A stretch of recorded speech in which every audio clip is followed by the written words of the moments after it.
सो good morning everybody, माय सेल्फ आचार्य विशाल। आज गणित क्रैश कोर्स में आप सभी का डिस्कस करूंगा। तो इसमें क्वेश्चन है कि पार्टिकल की टोटल एनर्जी ये है and it is moving in a potential energy region us. Motion of the particle is restricted to the region. माने किस रीजन में पार्टिकल मूव करेगा उसकी कंडीशन अपने को बताना। तो सिंपल सा कॉन्सेप्ट मैकेनिकल एनर्जी का k प्लस यू होता है। मैकेनिकल एनर्जी ये दिया हुआ यहाँ पे, तो k प्लस यू भी इक्वल हो जाएगा। अब पार्टिकल मूव करेगा तो काइनेटिक एनर्जी पॉजिटिव होगा या जीरो से होगा, तो E should be greater than और इक्वल टू यू। तो यहाँ पे ये वाला कंडीशन आपको आ जाएगा कि E should be greater than और इक्वल टू यू, या कह सकते हैं कि U should be less than और इक्वल टू यू। तो इसमें वैसे तो अगर मूव करेगा तो लिमिटेड केस में हम ये कह सकते हैं कि इक्वल भी हो सकता है कि काइनेटिक एनर्जी में जीरो भी हो सकता है, लेकिन ज़्यादा डिफरेंशियल लेवल पे बात करें तो ये फर्स्ट इसमें करेक्ट हो जाएगा कि potential energy should be less than और equal to E, less than E. क्योंकि अगर हमारे पार्टिकल मूव कर रहा है तो उसका काइनेटिक एनर्जी पॉजिटिव मानेंगे। So in that reason best answer इसमें हो जाएगा। नेक्स्ट नंबर तो इसमें 1 coolie takes 1 minute to raise suitcase through height of 2 meter, but the second kuli takes 30 seconds to raise the same suitcase to the same height. The powers of pulleys are in the ratio. तो simple सा question है यहाँ पे कि power जो है, power की बात करें तो ये होता है वर्क बाय टाइम एंगल का रेशियो। अब क्योंकि सूटकेस सेम है तो जो वर्क डन होगा mgh आएगा दोनों केस में, तो हम कह सकते हैं power is equal to mgh by delta. और क्योंकि ये वर्क डन सेम है तो हम कह सकते हैं कि पावर जो है inversely proportional to time angle. तो टाइम के इनवर्स रेशियो में होगा, इसका मतलब 30 सेकंड है और 1 मिनट है, तो जो power of the two pulleys are the ratio तो 1:2 आ जाएगा। टाइम के इनवर्स रेशियो में तो आप सॉल्व करेंगे तो you will get 1:2। Next is potential energy आपको दिया हुआ किसी फोर्स फील्ड में स्टेबल इक्विलिब्रियम के लिए आपसे डिस्टेंस सिंपल सा कॉन्सेप्ट है, पहले फोर्स निकाल लेंगे minus of D by D. इस फोर्स को आप जीरो के इक्वल कर दीजिए। तो फोर्स को जब जीरो के इक्वल कर देंगे तो वहां से फिर इसका डबल डेरिवेटिव आप चेक कर लीजिए, D square by D R square.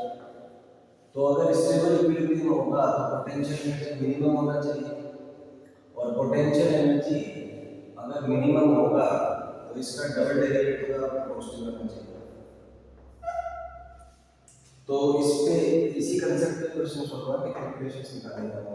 सो सबसे पहले पोटेंशियल एनर्जी आपको पता है, यहाँ से आप डी बाई डी आर को जीरो कर लीजिए, वहाँ से इक्वेशन बनेगी, सॉल्व होके आ रहा है। स्टेबल इक्विलिब्रियम की कंडीशन आप चेक कर लेते हैं, तो D square by D square positive आएगा, जिसका मतलब इस पर्टिकुलर पोजीशन पे particle is in stable equilibrium. So 2/b यहाँ से डिस्टेंस आ जाएगा।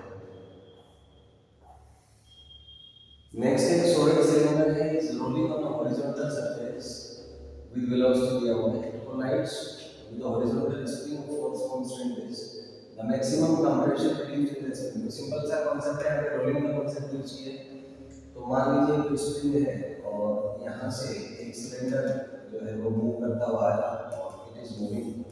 हम अज्यूम करते हैं कि प्योर रोल कर रहा है, तो फाइनली इसको स्ट्रेच करेगा, और मान लीजिए आप कहीं ये कुछ मैक्सिमम एक्सटेंशन कुछ ऐसा है, तो concept mechanical energy conservation use होगा। टोटल एनर्जी जो इसकी काइनेटिक एनर्जी थी वो पूरा का पूरा स्प्रिंग की पोटेंशियल एनर्जी के फॉर्म में स्टोर हो जाएगी।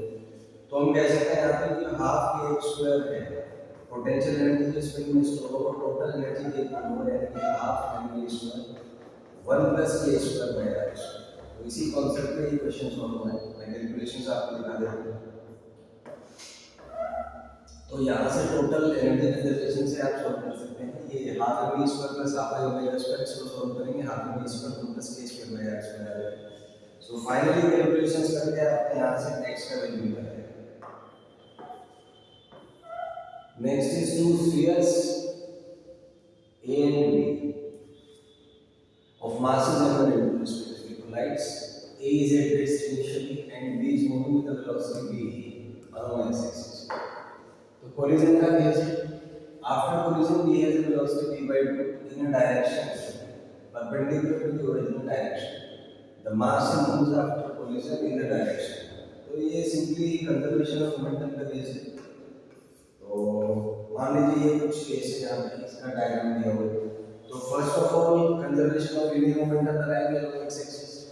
तो इनिशियली इस मास का जो मोमेंटम है ये भी हो जाएगा m1 का, इसका 0 होगा, इसका m2 भी, और फाइनली मान लेते हैं किसी थीटा एंगल पे चलना है तो x एक्सिस में इसका जो मोमेंटम है m1 v dash cos theta आ जाएगा. तो conservation of momentum along x axis से मेरा इक्वेशन हो जाएगा ये वाला. तो यहां से मेरा cos थीटा निकल आएगा. अब y एक्सिस में भी कंजर्वेशन ऑफ मोमेंटम आप लगा दीजिए. इनिशियली y एक्सिस में टोटल मोमेंटम 0 है, फाइनल मोमेंटम ये आएगा.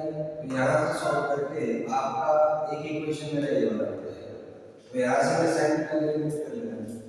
तो इस वाले इक्वेशन से मेरा cos थीटा है, यहाँ से मेरा sin थीटा है, दोनों को आप डिवाइड कर दीजिए तो sin theta by cos theta tan theta होता है. तो यहाँ से आपको सॉल्व करके tan इनवर्स ऑफ माइनस आ जाएगा. तो इसको आप सॉल्व. Next is 42. सो इसमें है कार का मास दिया हुआ है 60 newton and accelerate so that instantaneous power as a constant magnitude given. The instantaneous velocity repeat हो रहा है क्वेश्चन में. आपको ध्यान होगा कि हमने किया था power k is equal to f into v आ जाएगा. f को लिख सकते हैं आप, इसको p नॉट मान लीजिए. पावर f होता है m dv/dt इनटू v. तो यहाँ से आ जाएगा आपका p not dt by m is equal to p dv. यहाँ से आप इंटीग्रेट कर दीजिए 0 से b 0 से b. तो सॉल्व करेंगे p not t by m आएगा और ये आपका b स्क्वायर बाय 2 आएगा. यहाँ से आप सॉल्व करेंगे इसको तो ये आ जाएगा आपका v square is equal to 2p not t by m. और यहाँ से आप सॉल्व करेंगे तो ये आपका root under 2p not t by m. तो it is proportional to root t by m ज्यादा वैसे देगा. So it's proportional to t raise to power half. तो हम कह सकते हैं कि is proportional to t raise to power half होगा. तो बी ऑप्शन में भी करेक्ट होगा. यहाँ से next is potential energy of a system increases if work is done. So पहली बात तो पोटेंशियल एनर्जी में नॉन कंजर्वेटिव फोर्स का रोल नहीं है, तो ये तो इजी कैंसिल होगा option. Second, by the system against the conservative force. तो इसका एग्जांपल ले लेते हैं. जैसे ग्रेविटी है, अगर आप किसी ब्लॉक को नीचे से ऊपर उठाएंगे तो उसका पोटेंशियल एनर्जी इंक्रीज होगा. इसका मतलब आपको कंजर्वेटिव फोर्स के अगेंस्ट वर्क करना पड़ेगा. तो इसको ऐसे समझिए कि कोई भी फोर्स अगर लगेगा कंजर्वेटिव फोर्स तो वो इसलिए लगता है ताकि उसके कोरिस्पोंडिंग पोटेंशियल एनर्जी कम हो, डिक्रीज हो. तो अगर पोटेंशियल एनर्जी आप इंक्रीज करा रहे हैं तो आपको सिस्टम को उस फोर्स के अगेंस्ट काम करना पड़ेगा. तो यहाँ से सेकंड ऑप्शन आ जाएगा, 3 will be correct होगा. Next is body projected vertically which is a height equal to cos radius theta with 40 equal to k. The power exerted by gravitational force is greatest. तो simple सा concept है यहाँ पे कि power होता है F v. तो मान लीजिए यहाँ से आपने प्रोजेक्ट किया एक पॉइंट से, ये मान लीजिए b तक है. तो इनिशियल वेलोसिटी इधर है, फोर्स इधर है, तो पावर नेगेटिव होगा. लेकिन जब ये वापस रिटर्न करेगा तो b इधर होगा, f इधर होगा. और कोरिस्पोंडिंग की बात है कि फोर्स और स्पीड दोनों मैक्सिमम होने जब वापस आएगा. तो वापस आने से पावर स्पीड मैक्सिमम होगा. सो सेकंड इसमें करेक्ट हो जाएगा. जिस सेट देने से इट हिट्स द ग्राउंड. ये ऑप्शन भी करेक्ट होगा. नेक्स्ट है particle mass in relation two moments of parabolic path ठीक है. Assuming displacement is small, this graph correctly depicts position of particle as a function of time. तो पहली बात तो आपको ध्यान रखना है v is equal to half k x square है.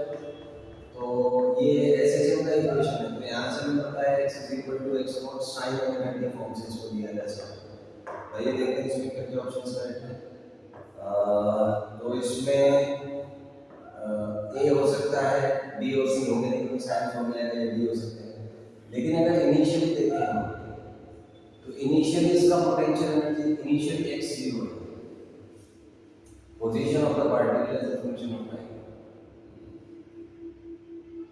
Origin is small, which graph depicts position of the particle. Okay, ये पाथ आपको दिया हुआ है, ठीक है. Displacement is small, which graph depicts position of particle as a function of time. अच्छा, potential energy यहाँ पे दिया हुआ है, तो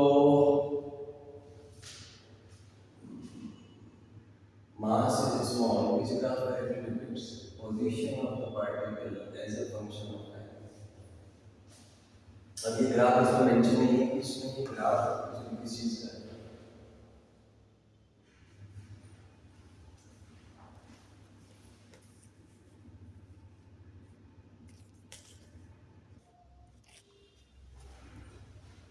तो इसमें दिया हुआ है कि पार्टिकल स्टार्ट्स फ्रॉम रेस्ट, यहाँ से दिया हुआ स्टार्ट फ्रॉम इन पोजीशन,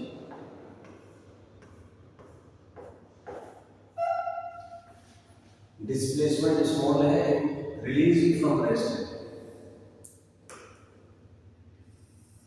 तो रिलीज फ्रॉम रेस्ट माने होंगे कि इसका इनिशियल वेलोसिटी 0 है. तो इनिशियल वेलोसिटी अगर 0 होगा तो हम अगर x को मान लें x not sin omega t, तो वेलोसिटी आपका आ जाएगा v not cos omega t.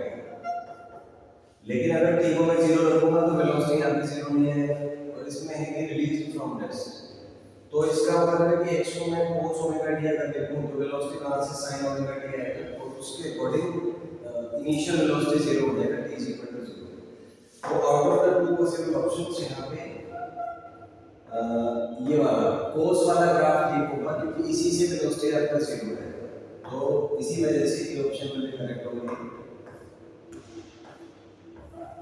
Next है force on a particle moving in straight line varies with distance h shown in the figure. Work done by the particle during displacement पर metre. आसान सा question है. Area under curve से हो जाएगा, so work done is integration of dh. Area under curve with sine आ जाएगा. तो यहाँ पे आप देखेंगे कि ये वाला एरिया 0 है, तो ये रेक्टेंगल प्लस ट्रायंगल का एरिया आप करेंगे. So area under consider rectangle और ट्रायंगल का एरिया. रेक्टेंगल का एरिया इतना होगा, ट्रायंगल का इतना होगा, सो करके आप कर सकते हो बना दे. कोई बड़ा क्वेश्चन नहीं है, तो यहाँ से आप समझ सकते हैं. अरे बेटा